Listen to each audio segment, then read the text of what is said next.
Saudações a todos, sejam bem-vindos ao Palavra Diária. É uma alegria, uma honra ter você aqui. Hoje vamos conversar sobre a Páscoa, um tema que, olha, a gente acha que conhece, mas que guarda uma profundidade que muitas vezes acaba passando batido no nosso dia a dia. Então vamos juntos mergulhar nessa história.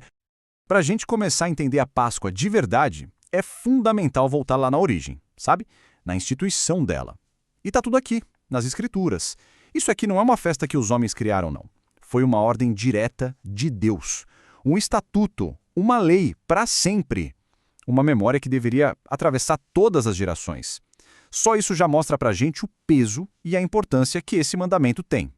E qual era o cenário dessa primeira Páscoa, hein? Era um cenário de muita dor, mas ao mesmo tempo de uma esperança gigantesca. O momento da grande libertação do povo de Deus estava chegando. Vamos ver de perto como tudo aconteceu. Pensa só na situação. Eram séculos de escravidão, de trabalho forçado, um clamor que subia aos céus dia e noite. E Deus ouve esse clamor. Ele prepara um resgate assim espetacular. Depois de 9 pragas que devastaram o Egito, a 10ª, a última e mais terrível, estava prestes a chegar. A morte de todos os primogênitos. Um juízo tremendo estava batendo à porta. E agora uma coisa muito interessante é o próprio nome. Em hebraico, Pesach. E o que isso quer dizer? Significa passagem. Não é sobre chegada, nem sobre festa apenas. É sobre uma passagem. A passagem do anjo destruidor por cima, por sobre as casas dos israelitas. A passagem da escravidão para a liberdade. A palavra por si só já carrega todo o significado do que estava acontecendo. E como é que essa passagem ia acontecer? Deus deu instruções muito, mas muito específicas, que não podiam ser ignoradas de jeito nenhum. Cada família tinha que pegar um cordeiro, mas não qualquer um. Um cordeiro perfeito, sem mancha, sem defeito. Esse cordeiro seria sacrificado. E o seu sangue, o sangue era o elemento central. Deveria ser passado nos umbrais, na moldura da porta. Aquele sangue era o sinal. Onde o anjo da morte viu o sangue, ele passava por cima, e a vida ali dentro era preservada. A salvação veio através do sangue do cordeiro. Mas olha só, toda essa história grandiosa lá no Egito, toda essa libertação, era, na verdade, uma sombra. Quase como um grande ensaio, sabe?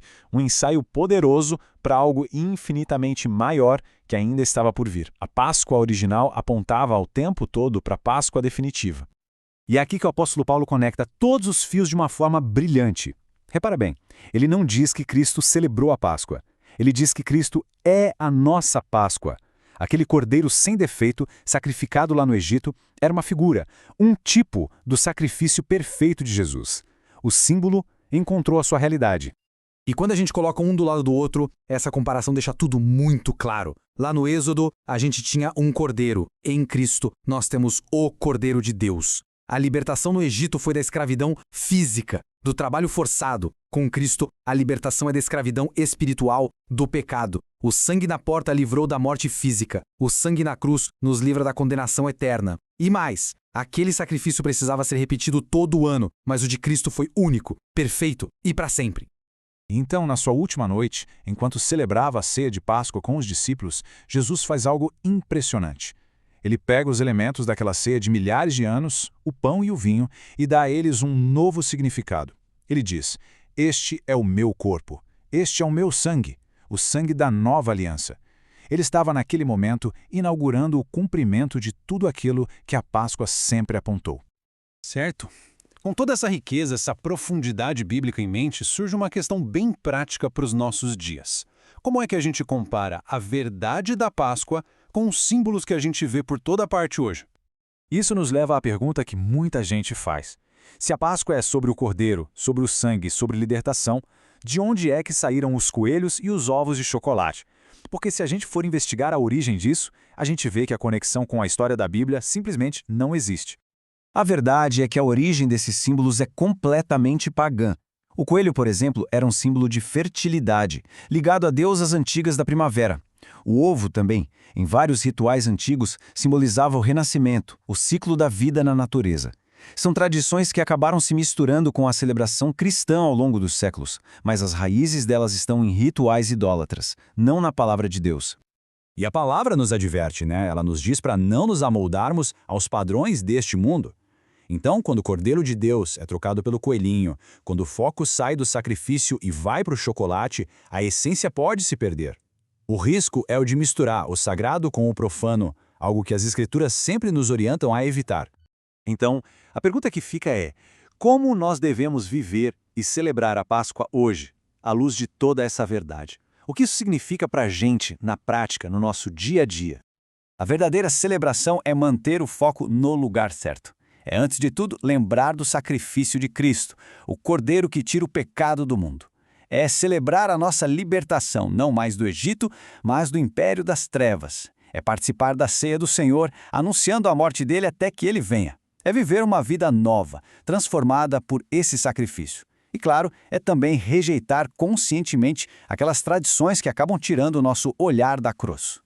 É maravilhoso quando a gente consegue ver a Páscoa como parte de um plano de redenção muito maior. Tudo começou lá no Êxodo como um memorial da libertação. Teve seu cumprimento perfeito no Calvário, com a realidade do sacrifício de Cristo. E olha que incrível, ainda aponta para o futuro, lá no Apocalipse, quando vamos celebrar a festa final, as bodas do Cordeiro. É uma única história de redenção que atravessa a Bíblia inteira. No fim das contas, tudo se resume a isso aqui: liberdade. A Páscoa, na sua essência mais profunda, é a celebração da liberdade. E não é uma liberdade temporária ou política, não. É a verdadeira e eterna liberdade do pecado e da morte, que só pode ser encontrada em Jesus, o Filho de Deus, o nosso Cordeiro Pascal. Assim conversamos sobre a Páscoa. Convidamos, se inscreva no canal, compartilhe essa mensagem e vamos juntos, firmes na leitura bíblica. Deus abençoe grandemente a todos.